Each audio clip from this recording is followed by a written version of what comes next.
All right, ready to dive into something we can probably all relate to. Headaches. Ugh. You know that feeling, right? Like a siren going off in your head. And sometimes you just want a natural way to hit the mute button. You've sent over some research on natural headache relief, and I'm really curious to get into it. I think you'll find there's a lot more to it than people realize. Yeah, we've all heard, take an aspirin and call me in the morning. But what if we could stop those headaches before they even start? Now, that's what I call getting ahead of the game. Literally. So, where do we even begin? Well, we have to remember that not all headaches are the same. We've got tension headaches, those everyday aches, and then you have migraines, which can be really intense, sometimes with nausea or that sensitivity to light. Yeah, it's like saying, I have pain, but where? What kind? Huge difference when you're trying to find relief. Speaking of, one of the things that jumped out in this research was simple hydration. I know, we hear it all the time, but I'm guilty of not always drinking enough water. The way they explained it, though, how dehydration impacts the brain. It's true. Imagine like when a plant wilts without water. Our brains aren't so different when we're dehydrated. Basically, your blood volume drops, so less oxygen is getting to your brain. And that's when the headache hits. Makes sense? One study even found that when people drank more water, their headache intensity went down a lot, especially for those who get migraines. Wow, so simple, but so powerful. Okay, moving on to something a little more, shall we say, controversial. Caffeine. It's like it can be a headache hero and villain at the same time. Caffeine is really interesting. It's a vasoconstrictor, meaning it narrows your blood vessels, which is actually why it's in a lot of painkillers. Ah, so it's fighting the headache on that level. Exactly. However, and this is where the double-edged sword comes in, too much caffeine, or even suddenly stopping your usual amount, can actually trigger what we call a rebound headache. So moderation is key, as with many things in life, right? Exactly. If you're prone to headaches and you drink a lot of caffeine, maybe try cutting back slowly instead of going cold turkey. You might be surprised. Makes sense. Now, switching gears a bit, the research also talked about diet, and magnesium seems to be a big factor when it comes to headaches. Magnesium is so important for our nerves and muscles to work properly. And there's actually a lot of research linking magnesium deficiency to headaches, particularly migraines. Interesting. So are we talking like needing to take a supplement, or are there foods that are naturally high in magnesium? Both can be helpful, but in terms of diet, think leafy greens, almonds, avocados, even a banana can help. Easy enough. I love that we're giving listeners some actionable steps they can take right away. Absolutely. And don't forget about omega-3 fatty acids. Those are the healthy fats you find in oily fish like salmon or things like flax seeds and walnuts. Right, those are known for fighting inflammation, so it's like we're building up our defenses from the inside out. Exactly. Now, we've talked about the good stuff, but what about those dietary villains lurking in our kitchens? Oh yeah, let's expose them. What are some common food triggers that people should be aware of? Processed meats are a big one. They often contain nitrates, and for some people, those can lead to headaches. What about aged cheese? I love a good cheddar, but I've heard whispers. That's true. Aged cheese, red wine, they contain a compound called tyramine, which can be a trigger for some. And the ever so controversial chocolate. Some people swear it gives them headaches. Chocolate can be tricky. It really varies from person to person. So, what's the takeaway here? Should we all just become super strict with our diets? It's not about being restrictive. It's about paying attention to your body and figuring out what works for you. Keeping a food diary can be helpful. Start tracking what you eat and when you get headaches and see if you notice any patterns. Like a food detective. I love that.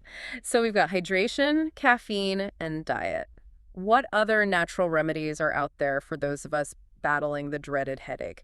So we've got hydration, caffeine, and diet. What other natural remedies are out there for those of us battling the dreaded headache? Well, we can't talk about headaches without talking about stress, right? It's a huge trigger for so many people, both tension headaches and migraines. Oh, tell me about it. Stress is like a headache magnet sometimes. It really is. When we're stressed, our bodies go into that fight or flight mode. Muscles tense up, blood vessels constrict. It's a recipe for a pounding head. Okay, so besides quitting our jobs and hiding on a desert island, any practical tips for managing stress and those stress-induced headaches? I mean, a vacation does sound nice right about now, but there are things we can do in our everyday lives. Yeah. You sent over some research that mentioned meditation, yoga, progressive muscle relaxation. Those are all really effective for stress. I've tried meditation, and I have to say, even those few minutes of quiet can make a difference.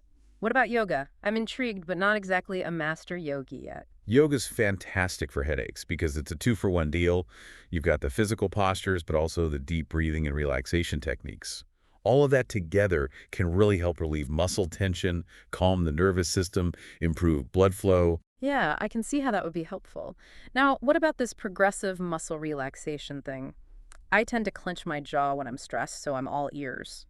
It's a really cool technique. Basically, you systematically tense and release different muscle groups in your body. So you become more aware of where you're holding tension, and then you can consciously let it go. So that makes a lot of sense. I hold so much tension in my shoulders, I bet that would help. Okay, so we've got stress management techniques. What about sleep? We all know we need it, but is there a magic number when it comes to preventing headaches? Well, it's not just about how much sleep, but also the consistency. Sticking to a regular sleep schedule, going to bed and waking up around the same time every day, even on weekends, can make a big difference. So, like setting our internal clocks to the optimal sleep schedule. Exactly. And of course, we have to talk about screens. We're all glued to them these days. But that blue light they emit can really mess with our sleep.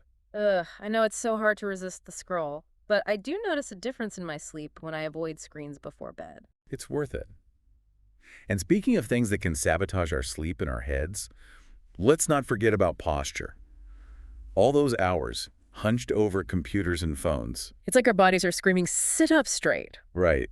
And it's not just about aesthetics, though that's a bonus. Poor posture, especially if you're at a desk all day, can lead to some serious muscle imbalances and tension headaches. So, besides the obvious sit up straight, what else can we do to improve our posture and avoid those headaches? First of all, make sure your workspace is set up to support good posture. Your chair should have good back support. Your computer screen should be at eye level, keyboard and mouse positioned correctly. Right. All of that matters. Right. Got to create that ergonomic haven. But it's not just about like sitting up straight once and then forgetting about it, right? Definitely not. It's about building those good habits. So regular movement breaks, stretching, those kinds of things. Exactly. Even just standing up every hour, doing some quick stretches, can make a world of difference in the long run. I think we've covered a lot of ground here. Hydration, caffeine, diet, stress management, sleep, posture. It's amazing how much goes into natural headache relief. It's all connected, isn't it? Our minds and bodies are constantly talking to each other. We just have to learn how to listen. And before we wrap up, I think it's important to acknowledge that this isn't one size fits all, right? Absolutely. What works for one person might not work for another. And if you're dealing with chronic or severe headaches, definitely talk to your doctor. They can help figure out what's going on and recommend the best course of treatment. Right. It's about finding what works for you.